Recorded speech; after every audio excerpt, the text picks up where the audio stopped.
Hi everyone, my name is Julianne Kearns and I am a junior majoring in public relations here at William Patterson. Today I'm interviewing Professor Philp, who is a professor and advisor in the music department. How are you doing today? I have never been better, which Right. is great actually, because you'd think I'd have been better in my life, but this is the highlight of my life, so thank you.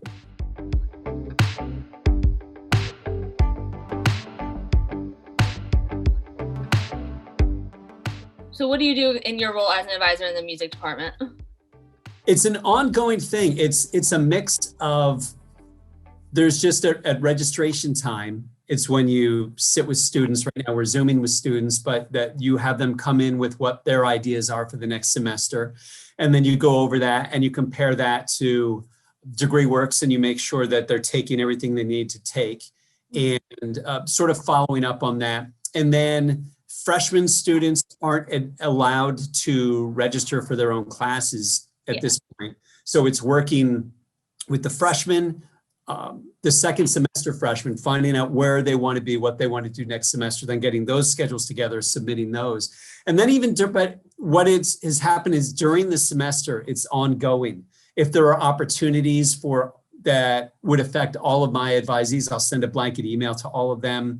There are other times where we get almost daily updates through the system if an advisee is doing well or has missed a couple classes in a row or is missing assignments. Then it's following up with those students and saying, I see that you haven't been to class you didn't go to class last week for this one particular class.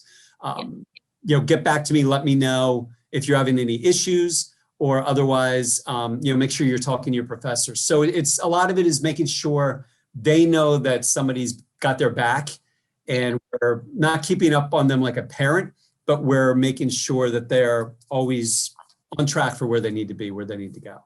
Yeah, so offering them like that little bit of support throughout the semester is definitely helpful as an advisor. Mm-hmm. Is there a particular part of being an advisor that like you enjoy most? I just like the students. I'm a people person, so I enjoy having the input with them. And every student, it's funny, they're like fingerprints or snowflakes. They're all beautiful, but they're all different. So every student will come in and have their own set of things that they need to do or that they want to get done, their own style of how they come in. Some students will come and get right to business. Some students, you got to push, you're like, okay, let's go, because you're talking so much. And other students don't have a clue, and it's a lot of hand-holding. So it really depends upon the student. And then, but I enjoy the fact that I get to spend that time with them because it's just, they're all interesting people. So it makes my life more full. So in addition to being a professor and advisor, what classes do you teach at the university? I teach, I'm in the music department. So I teach a class about personal management. I teach about the music industry, a couple general classes. I teach about music and social media. Mm-hmm. Then we have an MBA program in music and entertainment industry. So I teach a couple classes in that. One's an entrepreneurship class. And for undergrad, we also have a tech intensive class that's called Entrepreneurship for Musicians. So I teach that. And over the summer, I'm going to teach for the first time a class called Rock Music Diversity, which is an area for class that's a UCC class has always been online and is asynchronous. That sounds really interesting. What is that class about?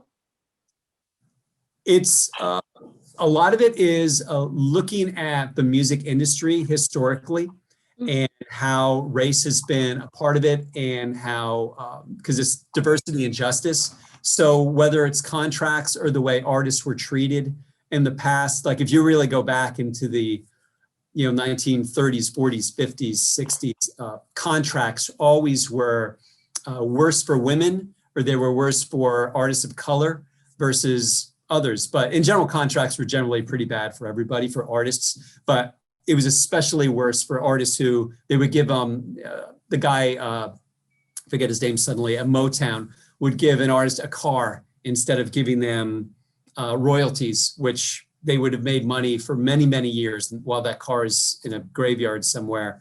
Could have been making hundreds of thousands of dollars a year, so it's looking at past injustices like that. So that's a lot. And it's a reading intensive and writing intensive class. So there's a lot of that, which students love. Sounds like a really interesting class. Mm-hmm.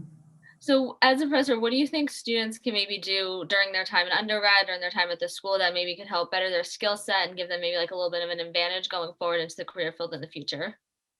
A lot of things they should do is, and I can mostly speak for the music industry. That's where my focus is because I'm also on the side of an artist manager as well as a full-time professor here. But there are many things that students could do on their own besides in the classroom where they can almost create an internship on their own or make sure that they're getting internships.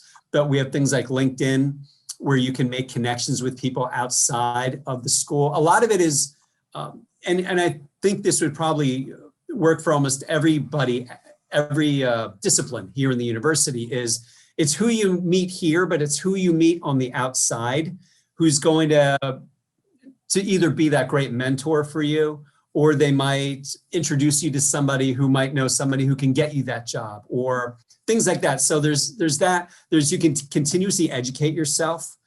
There are classes, there are things like HubSpot, which is a place you can go where you can get certification on things like learning how to do Google AdWords or how to do different things in social media. So much outside of the university now is built around tech and built around social media. So I think the more students keep up with that and understand what's going on and try new things, the better off they're going to be once they get out. Because the last thing they want to do, they always want to be somebody who's moving and moving forward. Because once you get that job and you just start sitting back, everything is going to start passing you by. Yeah. So I pretty much recommend, just keep learning and keep exploring and use your career. Be curious. Yeah, absolutely. I think the more you can do while you're an undergrad in any way just helps you as you're going forward in the future, trying to stay up to date and learn, do everything you can. It definitely gives you that little bit of an edge. Yeah, and just keep networking with students, with your professors, and then with people outside. All these different networks you're going to build because they'll help you and hopefully you'll be able to help others in the future as well. Yeah. So I went to William Patterson. I was an undergrad, and I'm still friends and in touch with people who I went to school with. So that network still works for me. And this is, years later. Yeah, because really you never really know who like that connection could be that could get you that job or anything that you're looking for. So it's important to keep those connections going throughout your life. Mm-hmm. Exactly. But job is to advise and to do a really good job. And there are sometimes where we are confused and then we have to go find an answer as well. But the whole purpose of being an advisor is to advise, is to help the student. And the goal is to get the students out in 4 years so that they get their value for the money that's being spent. They aren't all perfect, but don't be afraid to come because we do want to help. We want to help the students. Yeah. All right. Well, that is all the questions I have for you today. So thank you so much for sitting down and interviewing with me. I really, really appreciate it. Thank you so much, Professor Philp, for joining me today and speaking about your role as an advisor. Thank you all the viewers for tuning in, and you guys can follow us at WPACNJ on all our social media pages so you can stay up to date on all the latest college news and events.